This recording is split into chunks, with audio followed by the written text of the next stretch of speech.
Bismillah ar-Rahman ar-Rahim. In the name of God, the most gracious, the most merciful. Welcome to Lady Khadija radiallahu anha online college live lesson A-level maths.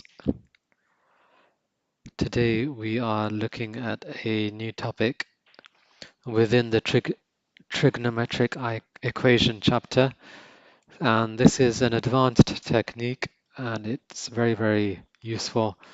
Comes up a lot, especially in the big mark exam questions. And it's called the Rsin x plus alpha. Let's take a look at what it's all about. Let's suppose we had to solve an equation, something like 3 sine x plus 4 cos x equals 5, or let's say equals 1. Uh, what we'd look at is we'd see that there's a sine and there's a cos in the same equation, and we'd have a problem because there's no easy way to turn them both into sine or turn them both into cos. The only way we could normally get away with solving those kind of equations is if you had sine and cos on different sides of the equation, because then you could have sine, you could take the cos across to the other side, and sine over cos can be simplified to tan. So that's a good way of solving it, but that only works if the sine and the cos are in a position on different sides of the equation so that you can take the cos from one side and put it as a divide on the other. Here we don't have that luxury. We've got 3 sine x plus 4 cos x, and they're on the same side of the equation. Just to lead you into the topic, we're not going to worry about the equation part of it, but we're just going to take a closer look at how can we take something like this and simplify it so that it can eventually be solved.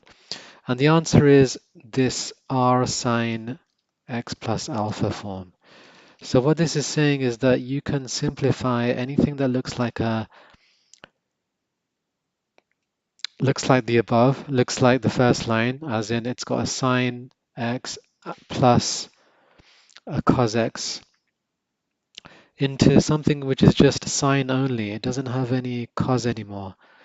What it does have is that you'll have not just x, but x plus something. This is called alpha. It'll just be a number. But that's okay because once you inverse sine that, you can then take off the alpha from your answer. So that's not the problem. Problem was originally having sine and cos in the same equation. So how do we do this? How do we get it into the simpler form where we've just got sine on its own? So we start with just taking a guess that it is of the form r sine x plus alpha. And we say, look, if it did have this form, then we could expand the sign, not expand, but rewrite the sign, because the work we've done earlier on in the chapter, we know that sine a plus b can be split. So if you remember the original formula, it's a plus b, sine a plus b is equal to sine a cos b plus sine b cos a. So you know you've done that double angle formula. So we can apply that here, and if I just put brackets around this, so then just this bracket part, we'd have r on the outside, and then just rewriting that square bracket part with the formula we've learned, it would be sine x cos alpha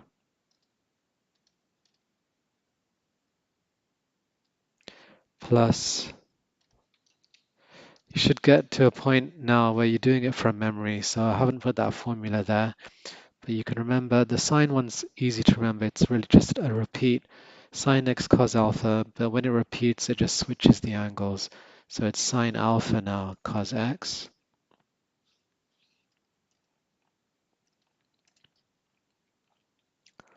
So that's a different way of writing the sine bracket x plus alpha. And now what we can do is say Well, let's actually expand out the r now, so we can multiply the r. We've got what, two terms on the inside, so we can multiply the r by both terms. So you'd have r sine x cos alpha plus r sine alpha cos x, and I'll just put the alphas in a second.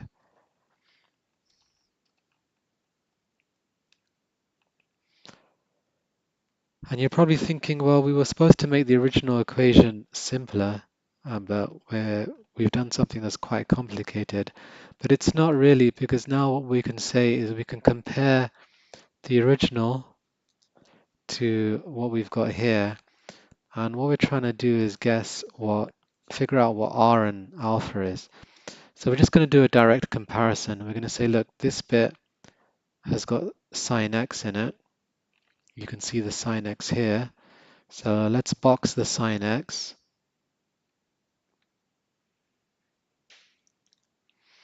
And then that same sine x appears here in our expanded version.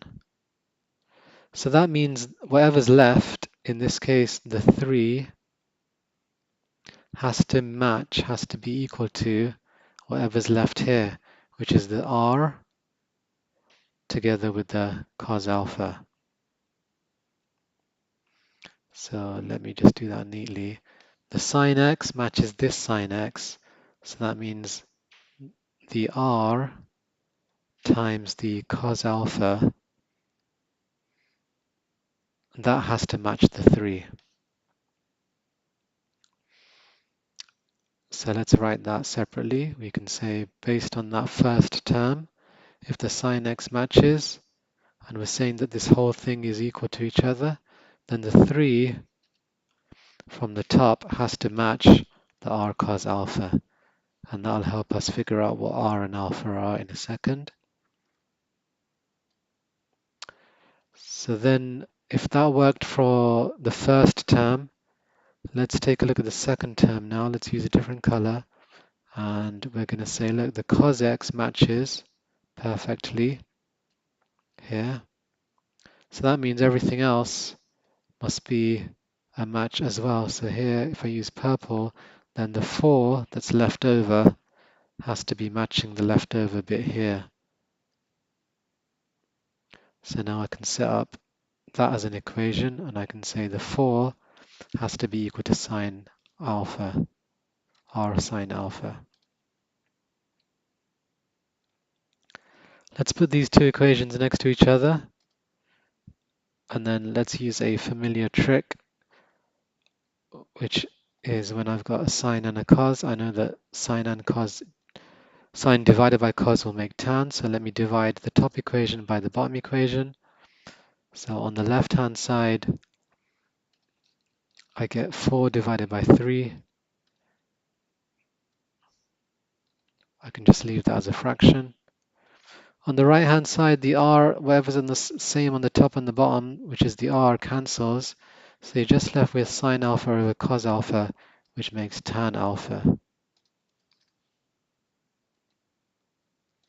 And then if you inverse tan 4/3, you'll figure out what alpha is. So let's grab a calculator.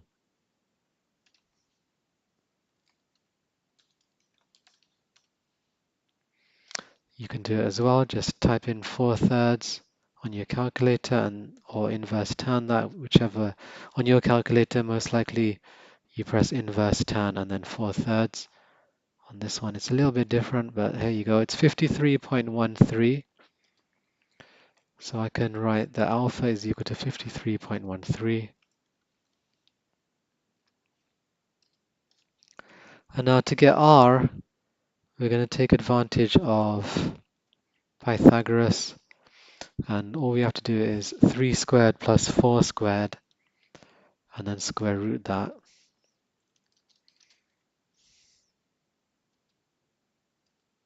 There is a long way to do it, which is, now you've figured out what alpha is, 53.13, you could put that back into any of those two equations to figure out what alpha is. So it's a bit of a long way, so the quicker way is just to do square root of 3 squared plus 4 squared, the two numbers that you had in the beginning of the equation.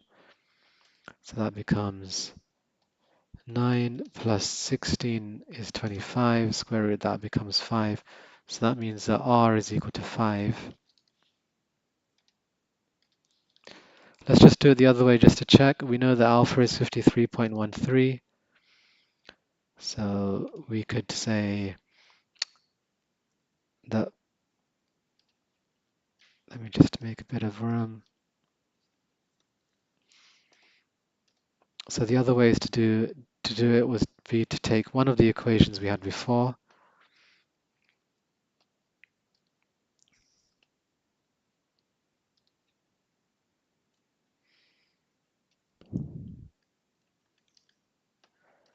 and since we know what sine alpha is, I can rearrange this. So I've cut just r on its own. I'm going to have to take the crossing out off. So if I just take sine alpha onto the other side, then r would be equal to 4 over sine alpha. Let's see if that gives me 5. So I'm just going to grab my calculator. 53.13 wasn't exact, so I might not get exactly 5, but I should get close enough. So if that's sine of alpha, and then do 4 divided by that, and that's very, very close to 5. So that's another way of getting it. But normally the Pythagoras method is pretty good because you don't have to rely on alpha. You can just take it straight from the question. 3 squared plus 4 squared, and then square root that. So I figured out what r is, I figured out what alpha is. How does that help me with the original question, which was how do I get something like this simplified?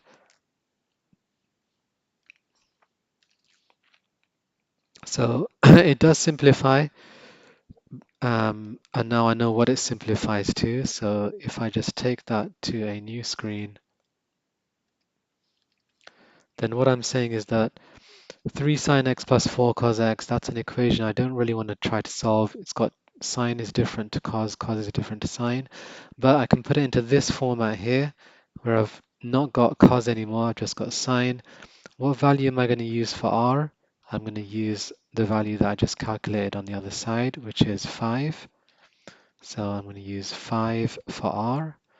And what value am I going to use for alpha? Again, I've already calculated that on the other side, on the other screen, which is 53.13. So that means if I substitute them in, I can say that this whole equation of 3 sine x plus 4 cos x, I can rewrite that in the form 5 times sine x plus 53.13. And that is a much, much easier equation to work with, or is a much easier expression to work with when I'm solving an equation. Okay, let's just go through a couple of the steps that helped us figure out what R was and what alpha was. So the key steps were, first you have to know what format you're putting the equation in. So what's the simpler format of the equation? That will normally be given to you in an exam. And then once you know it, you can then just rewrite using the double angle formula. So sine A plus B becomes sine A cos B plus sine B cos A. Just use that. Then from there, you want to do a comparison of each bit. So after you've expanded out the R, you just want to compare one bit with the other. So look at the bit that had sine x in the equation. That matches this bit here, which is sine x. So the number 3 must match everything else. That's your first equation, 3 equals cos r cos alpha. Now take your attention to the other bit. So this bit on the right-hand side, the cos x matches, so then the 4 must be equal to r sine alpha.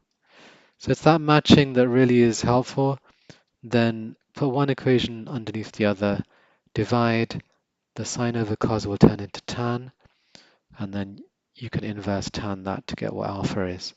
Once you've got alpha, you can figure out what r is just from the first two numbers.